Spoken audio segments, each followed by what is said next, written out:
Bismillahirrahmanirrahim. Assalamualaikum warahmatullahi wabarakatuh. Alhamdulillahilladzi 'allama bil qalam, 'allamal insana ma lam ya'lam. Asyhadu an la ilaha illallah wahdahu la syarikalah wa asyhadu anna Muhammadan 'abduhu wa rasuluhu la nabiyya wa rasula ba'dah. Raditu billahi rabbah wa bil islami dina wa bi Muhammadin nabiyya wa rasulah. Alhamdulillah, anak-anakku sekalian yang berbahagia, pada kesempatan yang sangat dimuliakan Allah Subhanahu wa taala ini kita akan kembali melanjutkan materi sejarah kebudayaan Islam atau syirah kita untuk di bab kedua. Kalau kemarin kita sudah mempelajari tentang sejarah dakwah Rasulullah SAW pada periode Islam di Mekah. Kemudian kita belajar tentang bagaimana dakwah secara terang-terangan yang dilakukan oleh Rasulullah SAW sebagaimana perintah Allah, fa'asda bima tu'maru wa a'rid 'anil musyrikin. Maka sampaikanlah olehmu secara terang-terangan segala apa yang diperintahkan kepadamu dan berpalinglah dari orang-orang yang musyrik. Quran surah Al-Hijr ayat 94. Selanjutnya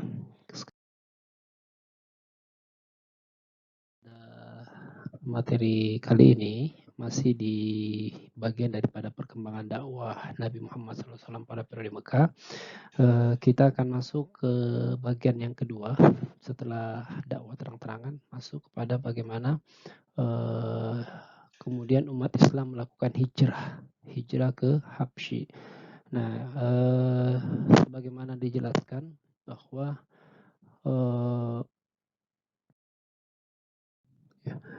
anak-anak sekalian yang berbahagia, jadi proses hijrah kaum muslimin ke Habsyi pada saat itu dibagi ke dalam beberapa kelompok, yang kemudian kelompok ini ya terdiri dari beberapa orang. Ada gelombang pertama, kemudian ada gelombang kedua. Sebagaimana diketahui ya, latar belakang kemudian umat Islam itu hijrah itu dikarenakan adanya teror yang dilakukan oleh kaum Quraisy kepada umat Islam. Nah, itu salah satu faktor utama sehingga kemudian Rasulullah SAW memerintahkan kepada para sahabat untuk segera hijrah ke Habsyi, ke tempat yang lebih aman. Nah, hijrah ke Habsyi ini dilakukan oleh kaum muslim dalam dua gelombang. Ya, rombongan pertama kaum muslimin itu berjumlah lebih kurang dari 10 orang laki-laki dan 4 orang perempuan. Dan ini dilakukan pada tahun ke-5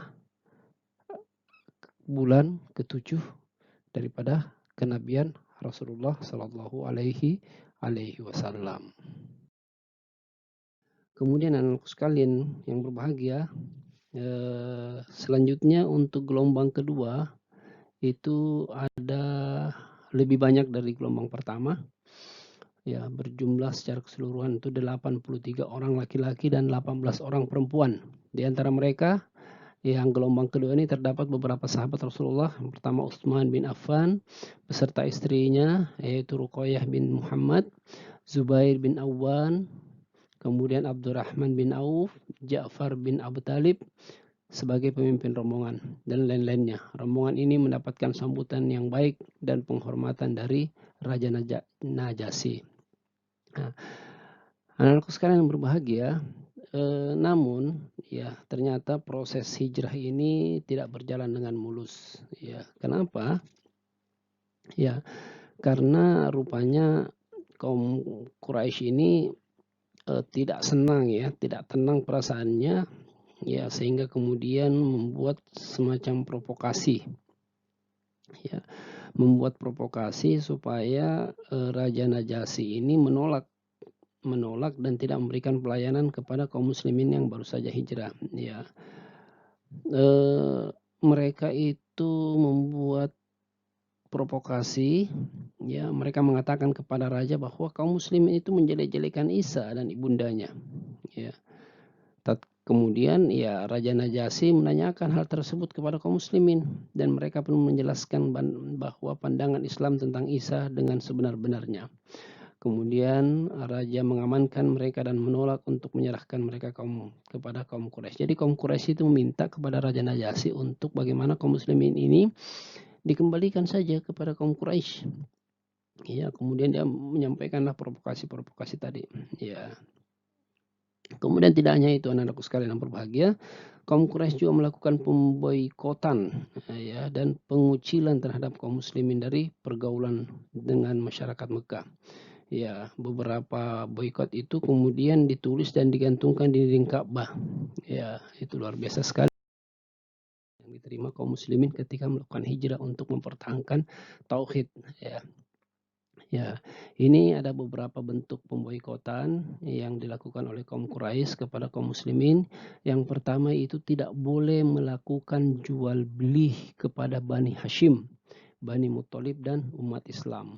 Ya, jadi kaum Quraisy itu tidak boleh melakukan interaksi. Sama sekali artinya dari sisi ekonomi ya tidak ada perputaran uang. Jadi tidak boleh kaum Quraisy tidak boleh melakukan transaksi apapun kepada Bani Hashim dari keluarga Hashim ini, kemudian keluarga Bani Thalib ini, Muthalib ini ya Muhammad, kemudian umat Islam. Yang kedua, dilarang mengadakan perdamaian dengan keluarga Bani Hashim, Bani Muthalib dan umat Islam kecuali Nabi Muhammad SAW diserahkan atau menyerahkan diri kepada kaum Quraisy. Nah, luar biasa ya. Jadi kaum Quraisy tidak boleh damai dengan Bani Hashim, Bani Muthalib dan Nabi Muhammad dengan umat Islam kecuali ya Nabi Muhammad menyerahkan diri.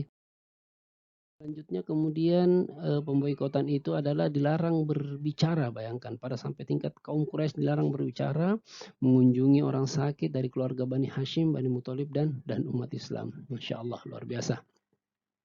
Kemudian dilarang mengadakan pernikahan dengan keluarga Bani Hashim, Bani Muthalib dan umat Islam. Ya.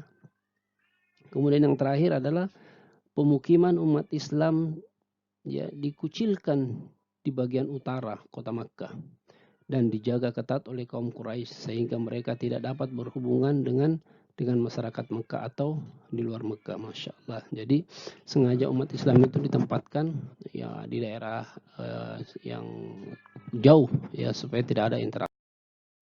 Masya Allah luar biasa anakku sekalian yang berbahagia. Nah, masih dalam tahun yang sama di bulan Ramadan Nabi Muhammad SAW kemudian pergi ke Mekah. Di sana telah berkumpul sekelompok besar kaum kafir Quraisy, lalu beliau berdiri di antara mereka. Namun tiba-tiba beliau membaca salah satu surah ya, salah satu ayat dalam surah An-Najm yang mana luar biasa sekali. Surah ini mengejutkan. Ya, padahal orang-orang kafir belum pernah mendengarkan sebelumnya tentang firman-firman Allah Subhanahu wa taala ini. Ya, mengingat sebelumnya mereka selalu berwasiat agar tidak mendengar ucapan Rasulullah sedikit pun. Ya, ketika beliau mengejutkan mereka dengan surah ini dan mengetuk telinga mereka dengan kalam Allah Subhanahu wa taala. Ya. Yang sangat menarik di satu persatu dari mereka tetap di tempat.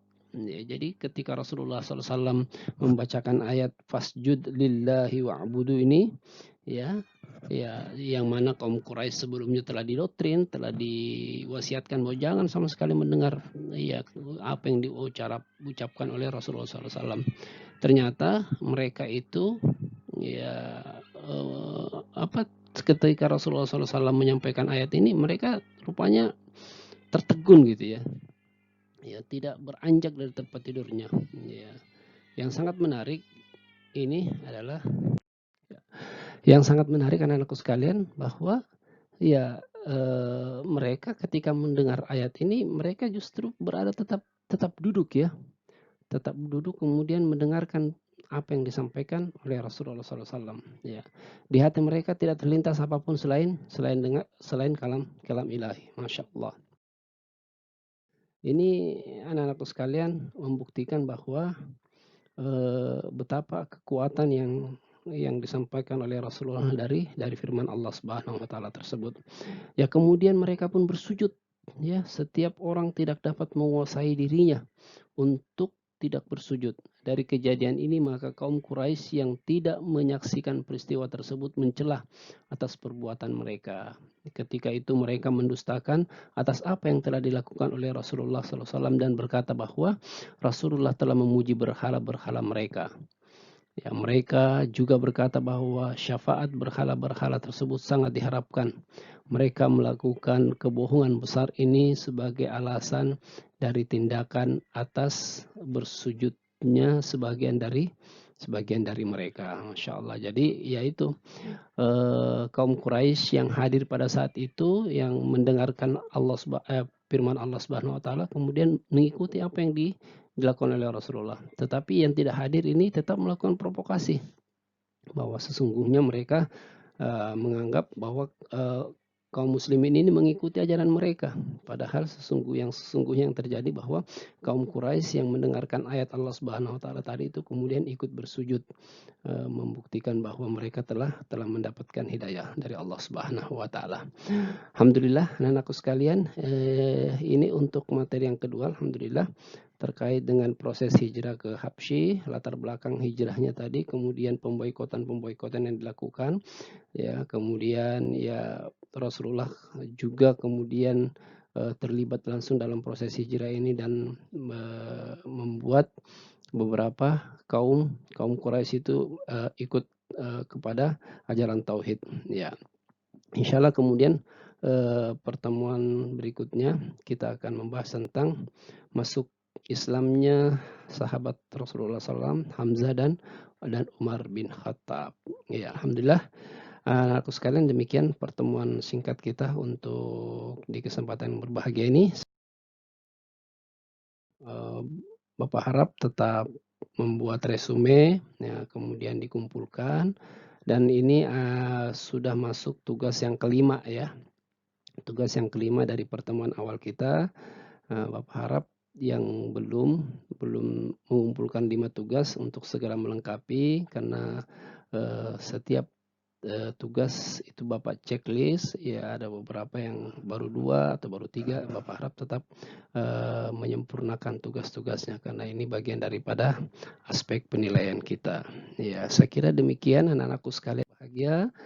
Sekali lagi mudah-mudahan Allah Subhanahu wa taala tetap memberikan kekuatan kepada kita, kesehatan, kemampuan, keistiqomahan, ya tetap semangat dalam kondisi apapun. Ya mudah-mudahan Allah Subhanahu wa taala membukakan pintu ilmu kepada kita, kemudian ilmu yang kita sudah dapatkan senantiasa Allah berkahi, yang kemudian insya Allah akan bermanfaat bagi diri kita, bagi keluarga kita, dan terkhusus bagi agama kita.